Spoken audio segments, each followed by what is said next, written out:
मराठवाडा मुक्ती संग्राम दिवस। आदरणीय व्यासपीठ, आदरणीय कर्मवीर बाबासाहेबांच्या स्मृतीस विनम्र अभिवादन। मराठवाडा मुक्ती संग्रामात शहीद महापुरुषांना माझा विनम्र अभिवादन। उपस्थित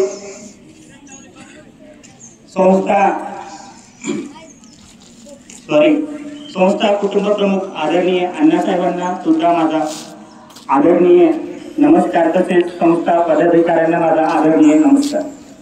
तसेच उपस्थित माझे ज्येष्ठ सहकारी गुरुजन, कर्मचारी वर्ग आणि माझ्या मातृभूमीचे उज्ज्वल भविष्य म्हणजे माझे लाडके विद्यार्थी, आपणांना सुद्धा अभिवादन। आज मराठवाडा मुक्ती संग्रामाचा 77वा वर्धापन दिवस। सर्वांना मराठवाडा मुक्ती संग्राम दिवसाच्या शुभेच्छा। तसेच आज पुणे येथे आपल्या संस्कृती संवर्धन मंडळाचा मराठवाडा भूषण पुरस्काराने होणारा गौरव आपल्या सर्वांसाठी भूषणावह आहे। त्यासाठी सर्व संस्था पदाधिकारी, कुटुंब प्रमुख आणि सर्व संस्थेमध्ये खारीचा वाटा असणाऱ्या सगळ्या कार्यकर्त्यांना माझ्याकडून शुभेच्छा। मराठवाडा मुक्ती संग्राम एक प्रेरणादायी प्रवास, आजचा विषय दिला आयोजकांना मी धन्यवाद देतो, मला बोलण्याची संधी दिली आणि खास करून विद्यार्थी मित्रांना की जे या ठिकाणी माझं व्याख्यान ऐकण्यासाठी तुम्ही उपस्थित आहात, त्यासाठी तुमचा आभार व्यक्त करतो। 15 ऑगस्ट 1947 ला भारत देश स्वतंत्र झाला। आपल्याला माहिती आहे, आपण इतिहास वाचत असताना आपण 150 वर्ष 200 वर्ष इंग्रजांच्या गुलामगिरीमध्ये आपण त्यांच्या पारतंत्र्यामध्ये आपण राहिलो आणि तो एक सोन्याचा दिवस उजळला 15 ऑगस्ट 1947 रात्री, मध्यरात्री, ज्यावेळेस युनियन जॅक खाली उतरून पंडित जवाहरलाल नेहरू यांनी भारताचा तिरंगा फडकवला।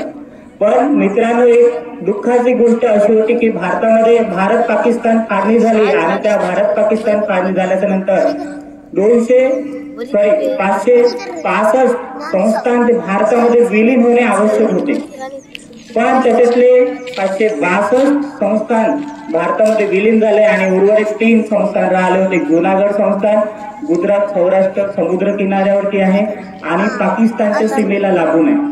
दुसरं एक जम्मू काश्मीर, भारताचं हृदय म्हणतो त्याला, आपला नंदनवन आहे भारताचा, तो एक राहिलेला आणि ते त्यातलं एक हैदराबाद संस्थान, ज्याच्यामध्ये मराठवाडा, आपला मराठी भाषिकांचा प्रदेश आणि कर्नाटकाचा काही भाग होता आणि पूर्ण हैदराबाद संस्थान जो आताचा तेलंगणा आणि आंध्र प्रदेश आहे।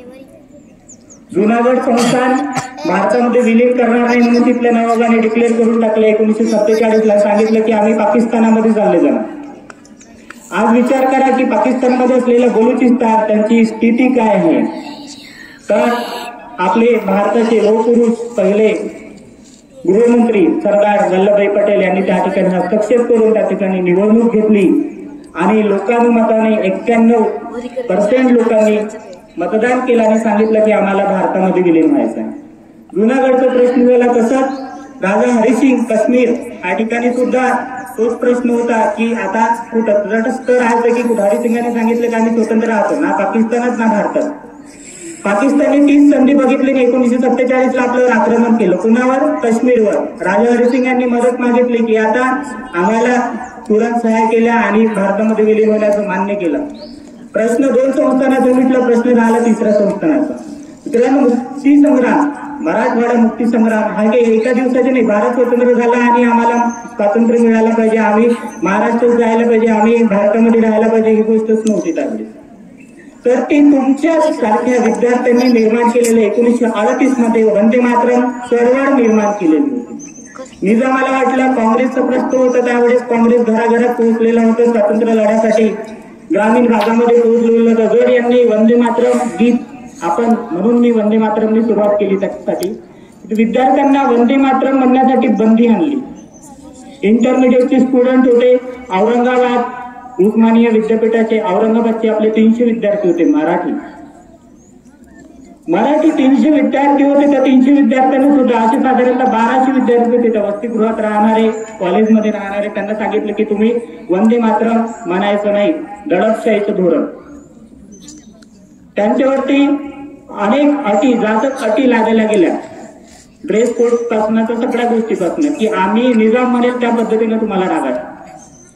मराठी अस्मितेच्या प्रश्न आला त्याच्यामध्ये त्याच गांधीजींनी आपले स्मृती स्वामी रामानंद तीर्थ विचार करा, त्यांनी संन्यासाची दीक्षा घेतली उस्मानाबाद ते हितपारगे गावामध्ये. इंदोरचे जे रामानंद तीर्थ जे मठाधीश होते त्यांनी त्यांना दीक्षा दिली एक आज्ञाच करून. आणि रामानंद तीर्थांचा उल्लेख याच्यासाठी आहे की सर पहिल्यांदा शिक्षक म्हणून ते कार्य करू लागले. शिक्षक सामाजिक क्षेत्रामध्ये जे कार्य केलं त्या कार्यासोबतच त्यांना जाणीव झाली कुठेतरी मराठी अस्मितेचा प्रश्न निर्माण होऊ लागला, कुठेतरी मराठी माणसाला डावलण्याचा प्रश्न निर्माण, कुठेतरी मराठवाड्याचा प्रश्न निर्माण झाला. आज मराठवाड्याचा जर विचार केला दास गोदामाईच्या आणि हादरा नदीच्या मधामधला जो भाग आहे तो समृद्ध, शेतीने समृद्ध, काळीकसदार जमीन आहे. त्या काळाकसदार जमिनीमध्ये आमचं उत्पन्न असून सुद्धा आमचं मराठी माणसाला कुठेतरी चेपून ठेवलं जाते. कुणाच्या मार्फत? निजामांच्या मार्फत. त्या निजामांच्या मार्फत चेपून टाकलं जातं. हे कुठेतरी स्वामी रामानंद तीर्थांना पटलं नाही. गांधीजींनी निवड केली. भारतामध्ये वैयक्तिक सत्याग्रह सुरू झालेला होता. पहिले सत्याग्रही कोण होते माहिती आहे की कुणाला? पहिले वैयक्तिक सत्याग्रही कोण होते? विनोबा भावे, दुसरे पंडित जवाहरलाल नेहरू आणि तिसरे सरदार वल्लभभाई पटेल. भारताच्या बाबतीमध्ये तर मराठवाड्यांच्या बाबतीमध्ये पहिले वैयक्तिक सत्याग्रही रामानंद तीर्थ यांची निवड करण्यात आली. रामानंद तीर्थ यांनी हैदराबाद ह्या ठिकाणी जे चळवळ चालवली त्यांना 101 दिवसाचा कारावास झाला निजामाच्या बाबतीत. निजामाने जी दडपशाही चालवली होती ते त्रिपुरीच्या अधिवेशनामध्ये नेताजी सुभाषचंद्र बोस यांनी सुद्धा त्या ठिकाणी ती व्यक्त केली की कुठेतरी मराठी माणसावरती जे अत्याचार होते याच्या कुठेतरी वेगळं झालं पाहिजे.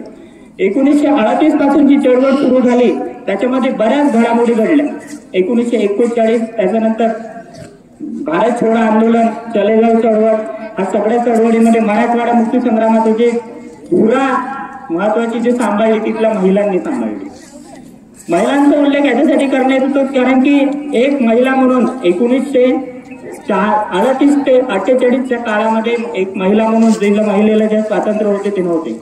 महाराष्ट्राची मराठवाड्याची राणी लक्ष्मीबाई रणरागिणी मर्दानी म्हणून तिला उल्लेख करण्यात येतो. ती दगडाबाई शेळके रणरागिणी म्हणून उल्लेख करण्यात.